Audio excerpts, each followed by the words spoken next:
दिला दिया गल्ला दिला बिच रह गईया वे, दिला दिया गल्ला। अजीब इत्तेफाक, कल तुम्हारा ही जिक्र हो रहा है। अच्छा ये तो बताओ, घर वाले कैसे? जी अल्लाह का शुक्र है, ठीक है साहब। आपको सलाम भिजवाया। वालेकुम सलाम। तुम्हारा बेटा कैसे है?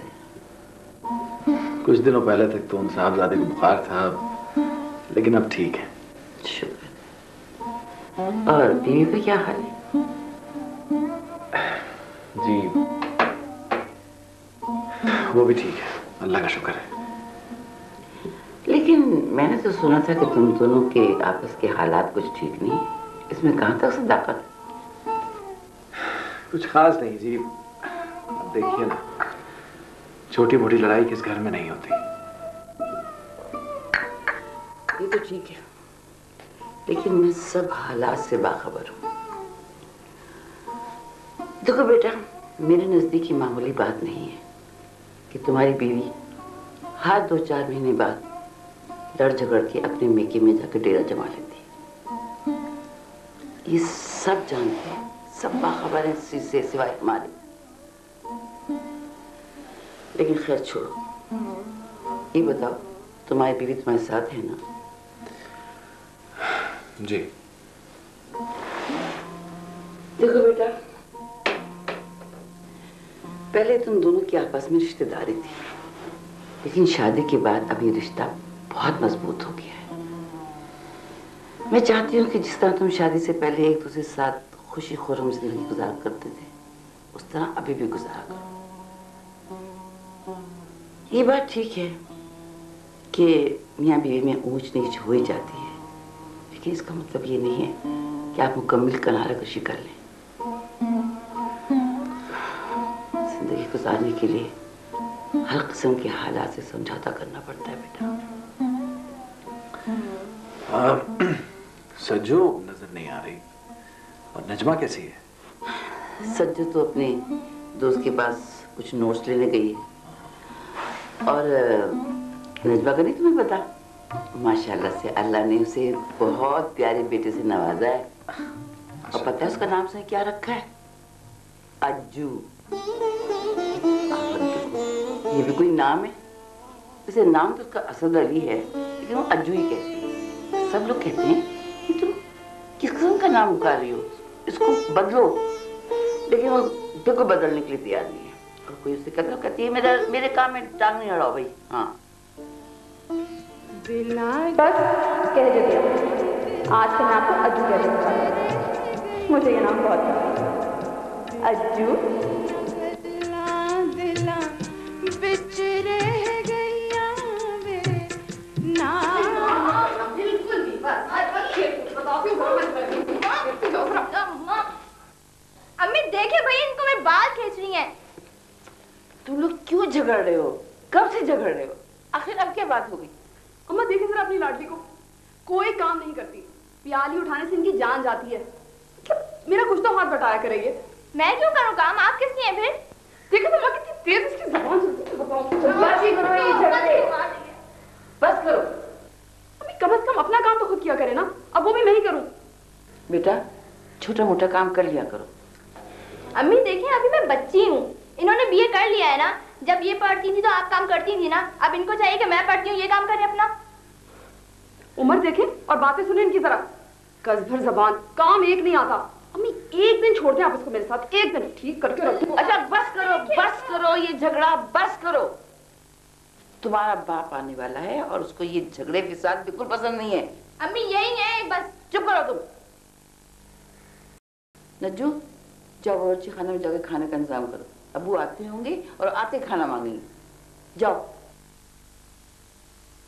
और तू सुन, बहन से मत लड़ा कर, पढ़ाई खत्म करके उसका हाथ बटा दिया कर, अच्छी बात होती है। मैं जा रही हूँ जरा पड़ोस में मिला दे, अभी आती हूँ थोड़ी देर में, लड़ना नहीं।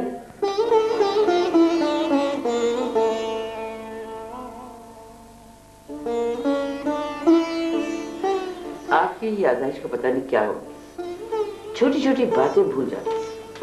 अब ये भी कोई भूलने की बात थी कि जुल्फकार भाई और जीनत भाई का एक नहीं 4 दफा फोन आ चुका है। बात तो बेगम आपकी ठीक है, अब मैं भी तो इंसान ही हूं ना। कई दफा इस तरह होता है कि अच्छी खासी बात जहन में आई होती भूल जाता हूँ। आप भी हद करते हैं। हमारा कई दिन से फोन डेड पड़ा हुआ था, आज ठीक हुआ है, आज इनका फोन आ गया, वरना हमें पता ही ना चलता। तो ये कौन सी नई बात है कि वो मतलब टेलीफोन तो खराब होते रहते हैं।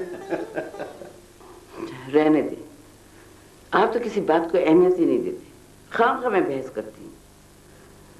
भाई यहाँ मेरे भाई का बेटा यार हॉस्टल में पड़ा हुआ है, भाभी कह रही थी कि उसे खाना भी ठीक तरह नहीं मिलता है, 2-4 दफा बीमार हो चुका है और हम कुछ नहीं कर सकते।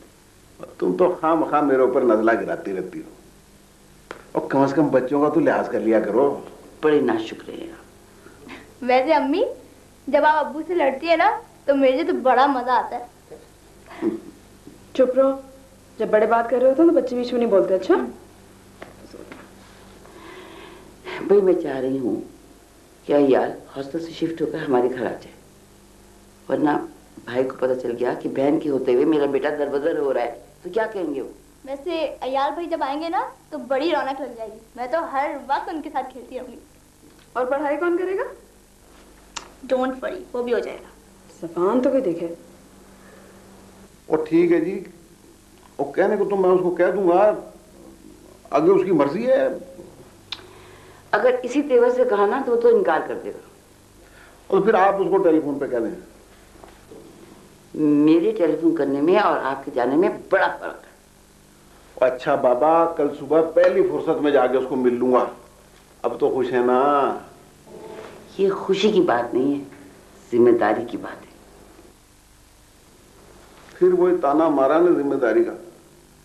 लो पुत्र, 24 साल हो गए हमारी शादी को, कोई दिन ऐसा नहीं गुजरा जो इन्होंने मुझे एहसास जिम्मेदारी का ताना ना मारा हो।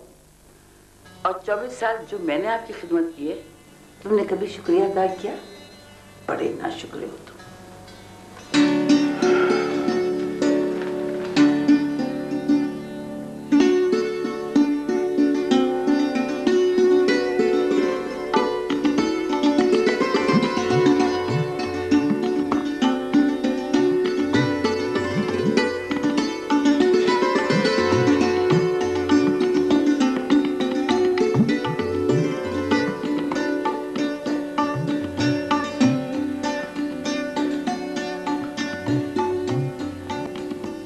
आज तो बड़ी सफाई हो रही है, खैरियत तो है? कोई आ रहा है या जा रहा है? फायजा, तुम कभी कभी बहुत ही अजीब गुफ्तगू करती हो। मेरा ये मतलब है कि कोई मेहमान आ रहा है या फाइनली आपकी रुखसती हो रही है? जी नहीं, मेहमान आ रहा है। भला कौन आ रहा है, कोई खास या आम? दोनों। ये क्या बात हुई? यही तो अहम बात है। आप ऐसा करें, मुझे उसका नाम बता दें, मैं उसकी अहमियत का अंदाजा उसकी शख्सियत से लगा लूंगी। अयाल हॉस्टल से हमारे यहाँ शिफ्ट हो रहा है, शायद आज शाम ही आ जाए। अयाल, वो जीनत खाला का बेटा। That's interesting. देखो फायजा, लड़कियों को फजूल बातें सोचनी नहीं चाहिए, अच्छी बात नहीं होती। और वैसे भी वो तुमसे बड़े हैं, मेरे ख्याल में तो तुम्हें उन्हें भाईजान कह के बुलाना चाहिए। मतलब मेरे तो खालाजाद भाई हैं ही, लेकिन तुम्हारे भी तो दूर के कहीं के रिश्तेदार लगते ही होंगे ना। मैं उनको भाई क्यों बोलूं, भले वो मुझसे उम्र में कितने ही बड़े हों। आप भी कमाल करती हैं आपा। और वैसे भी मैं भले उनकी दूर के रिश्तेदार से ही, आपकी तो सगी चच्ची जाद हूं ना। और वैसे भी पड़ोसी होने के नाते ये तो मेरा फर्ज बनता है कि मैं अयाल का ख्याल रखूं। आज तक तो आस पड़ोस का तुम्हें ख्याल आया ही नहीं, कभी अपने फर्ज का ख्याल आया ही नहीं। आज बड़ा ख्याल आ रहा है ना।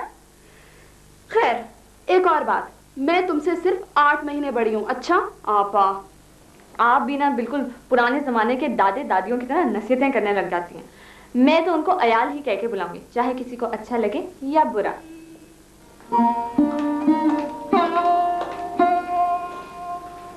सब समझ रही हूँ तुम्हारी प्लानिंग फायजा, सब समझ रही हूँ।